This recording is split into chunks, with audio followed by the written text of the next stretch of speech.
Hey guys, what's up?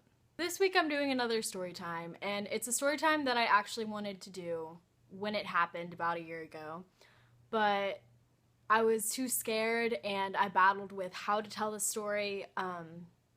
The fact that it happened at a club, I was going to say it happened at a party, things like that, but I decided that I need to be 100% truthful with you guys all the time, and if I changed any part of the story's authenticity, it wouldn't be real. So this is a warning for all my lovely ladies and gents out there. This is me being 100% honest and telling you guys what happened. So last summer I came out to LA and I had a great time. I was with lots of friends. So my friends in LA are all older. They can all legally go to places like this and, you know, have a good time, have a party, whatever, have fun. And I decided to go with them one of these times. Now, the first time I went was super fun. It was chill. I didn't do anything crazy, by the way. I didn't get out of hand. I wasn't ridiculous or messy or anything like that. Like, I just had a genuinely fun time. I danced. It was great. And so I decided to go again with one of my girlfriends. Now, me and this girlfriend, we're gonna call her Amanda, decided to go party at this club before we went to a different party, kind of like a pre-game, just to get us amped for the night. And we went by ourselves. We knew people who worked at the club, so we could get in fairly easily. And, you know, in our minds, it was just going through, like, it was gonna be a fun time, we were gonna dance, we were gonna party, later on we would see all our friends. Like, it was just, in our minds, going to be an awesome night.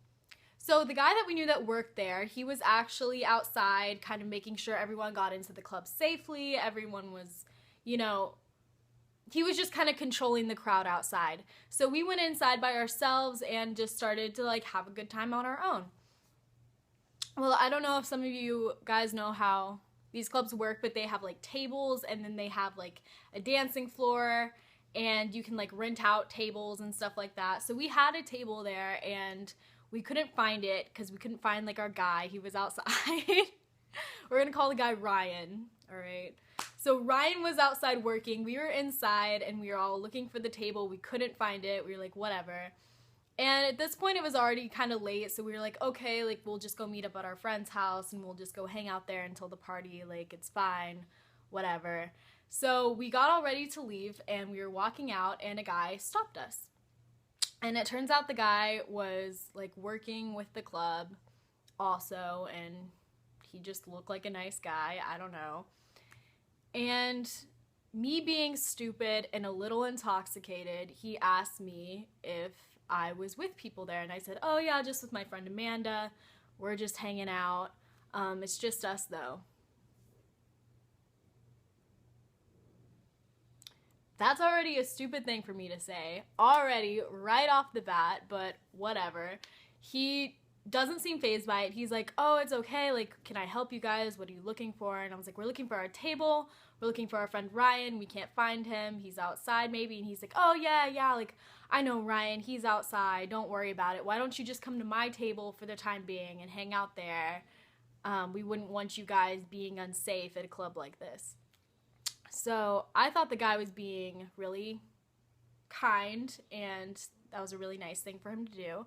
So I went with him, Amanda came with me, he brought us up to his table and just kind of left. Like as soon as we got there, he just kind of like went back to his job, whatever he was doing. It's making me really nervous to talk about. So we get up to the table. There are two security guards standing right in front of it because the tables are kind of like a circle almost, and then there's like a little opening right here. Anyway, the security guards were standing in front of the table, and so we were like, oh, is it like a CEO of something? Is he like, what does he do? Whatever, this is kind of cool. So the security guards are standing there, they move aside once they see the guys like brought us up here. They move aside, we sit down, we like don't recognize the guys, so it's like, okay, well cool, you guys have like bodyguards, that's sweet. So it's these two guys in the table. As soon as we get in, they move to either side of us, like one goes and sits on Amanda's side over here, one sits on my side, and we're in the middle. So this makes me a little nervous just because it's like it was an instant like go around us, like so we're in like one place. But once again, you know, I was a little intoxicated. I wasn't really thinking anything of it. I was like, okay, like they're just, maybe this is just how it works. They started to speak and they had a heavy Russian accent. These guys sat on either side of us. They put their hands down on my thigh and on her thigh, just kind of like holding us down almost. But once again, at this club, they have a person at every table who's supposed to make drinks for you and supposed to make sure everything's done safely, you know, just kind of keeping everyone having a good time without having too much of a good time, if you know what I mean. So at this particular table, there wasn't anyone making drinks or anything like that. I asked them, I was like, where's your bartender? Are they in the bathroom? Like, where are they? And they kind of looked at each other and they're like, yeah, they're in the bathroom. Like, how about I make you a drink while they're there? And that was the point where I was kind of like, I don't know you. I don't know if that's safe. This is already an unsafe thing for me to be doing. So I don't know if that's a good idea. So I was kind of like, But then Amanda was like, yeah, that'd be great. Please make me a drink. And she was older. So I was like, you know what? I don't really know what's going on here. Maybe this is normal here. Maybe people do this all the time. This is how you make friends. I don't know. So they make her a drink. She starts drinking it. She looks fine. I was like, you know what? Whatever. So they made me a drink. I start drinking it. And a couple minutes go by. And it doesn't feel like alcohol makes you feel. Normally, alcohol kind of makes you feel like warm at first. And then you're kind of like happy almost. This felt not warm, not happy. Like something was like shutting down my system. And I automatically knew that something wasn't right.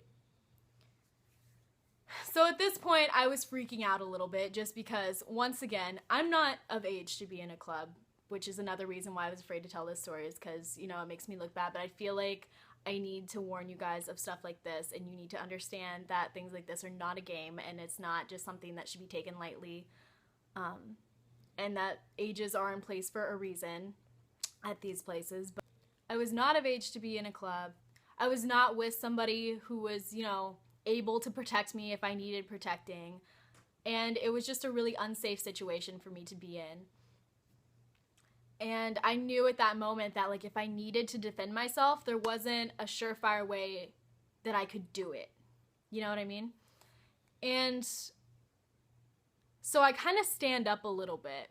At this point, I'm kind of like getting up a little bit because I feel it like coursing through my body. I know something's not right. So I start to stand up a little bit, and immediately his hand comes back down again. He kind of like moved it away to pour things. He put it back down. And at this point, I like felt my first jolt of actual fear, because the way this guy put his hand down was like he was not about to let me just leave. So I look over at Amanda, and she's obviously feeling it a lot more than I am. She had chugged her drink. I just kind of was like drinking a little bit of mine. She looked like she was about to be gone. So I'm like, hey, we're gonna go to the bathroom. We'll be right back. They're like, no, you're gonna stay here. Okay, now there's a problem. Now I'm afraid.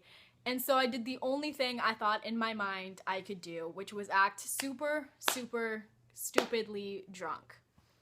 So, God, this is so bad. So I turn to the guy, and I'm just automatically put on my stupidest, drunkest voice I possibly can, which is, oh my God, like, you're so cute. You're so cute. I will be right back. Promise you'll be here. I am back. So that sounds really stupid, but I mean, it worked. He lets me get up after I promise and promise and promise that I'm going to be right back, asking him if he's going to be there when I get back, saying how cute he is, saying how cute I think both of them are. They're like, oh, okay, all right. She's just going to get up, go to the bathroom, and be right back. She thinks we're cute. Like, I don't know. They let me get up. I turn to Amanda, and I'm like, hey, Amanda, in my drunk voice, will you come with me to the bathroom? I don't know if I can make it by myself. Like, will you come with me? Will you come with me? She's like, oh, okay. Like, yeah, I'll go with you. So she gets up too. We're both like scared because I give her a look, and she looks scared at this point too. I think she kind of realizes like what's going on. And so I kind of grab her arm, and we start walking out of the booth. We start walking down towards the bathroom / exit, and quotations, the bathroom, and we start making it out, and this arm reaches from, I'm like passing by another table, this arm reaches out and grabs me and pulls me in. I panic, automatically start like flailing because I don't know who this person is. Something just grabbed me out of the blue. Is it those guys? Is it somebody coming for me? Is somebody else like working with them? And it turns out it's another girl. She's like, hey, did you just drink the drink that those guys gave you? I said, yes. She says that we need to get us out of there now. We need to get me and Amanda out of the club, that we're not safe. So she pulls us to the entrance, gets over there. She calls an Uber for us. We get in the Uber. And at this point, I pass out in the Uber. I don't know how I made it outside. It's all very hazy at this point. There's like large gaps of time that just are like missing from my memory. But I know I make it to the Uber. I remember being in the Uber and thinking, like, I'm going to die. This is it. Like, somebody's going to come after me. I forgot to mention, as we were walking out, we walked past the guy who took us to the table at first, and he looked very confused at the fact that, like, we were leaving, but he didn't say anything that we left, which just made me, like, even more nervous. Like, the look on his face when we were walking by him, I remember was a look of, like, how are they walking out right now? Like, they shouldn't be leaving without those guys. You know what I mean? Like, it looked very confused at the fact that we were leaving.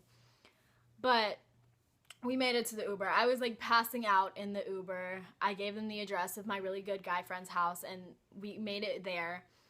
And I remember we just passed out on their couch. I thought I had, like, ended the night there. I thought I had passed out there. There was nothing else that could be done. I thought I was done, over with. No, there was not. My friend showed me videos the next day, and I had been throwing up, been freaking out, literally like crying.